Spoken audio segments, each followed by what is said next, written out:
Hello everyone, আমি Indrani. Welcome to my channel. তোমাদের বলেছিলাম আমি মামার বাড়ি এসেছি। আজকে আবার আমাদের দমদমে ফিরে যাওয়ার কথা, কিন্তু তার আগে আমি সেই সবাইকে জোর করে, আমি আর ভাই দুজনে মিলে সবাইকে জোর করে চলো একটু বেরিয়ে আসি এরকম আর কি, মানে খুব মাথা খারাপ করেছি।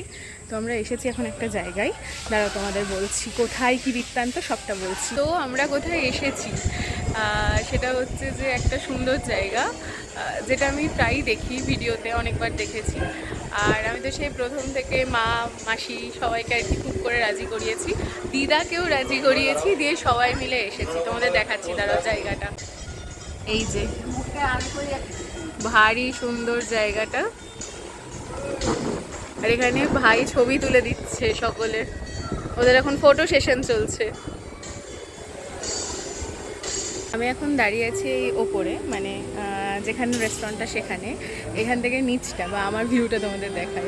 এই যে কত গাছ, আর এই পাশে হচ্ছে গঙ্গা।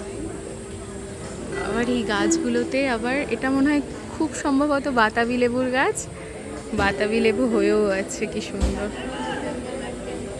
এই যে আমাদের খাওয়া দাওয়ার বিষয়বস্তু চলে এসেছে, আর আমরা নিয়েছি হচ্ছে ক্রিস্পি চিলি বেবিকর্ন। আসলে দুপুরের পরে যেহেতু এসেছি, তাই আমাদের মেন উদ্দেশ্য ছিল এই সবাইকে বাড়ি থেকে বের করানো আর একটু একটু ঘোরা, তার সাথে এই অল্প বিস্তর যা খাওয়া দাওয়া। আমি বলতে যাচ্ছিলাম কি গো, তোমার শেষ কেমন লাগলো?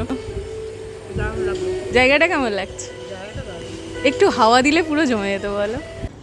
এই যে জায়গাটা বাইরে থেকে অসাধারণ সুন্দর। ঘুরে ফিরে এই আমরা এখন বাড়ি ঢুকছি, এখন আবার আমরা দমদম ফিরে যাব।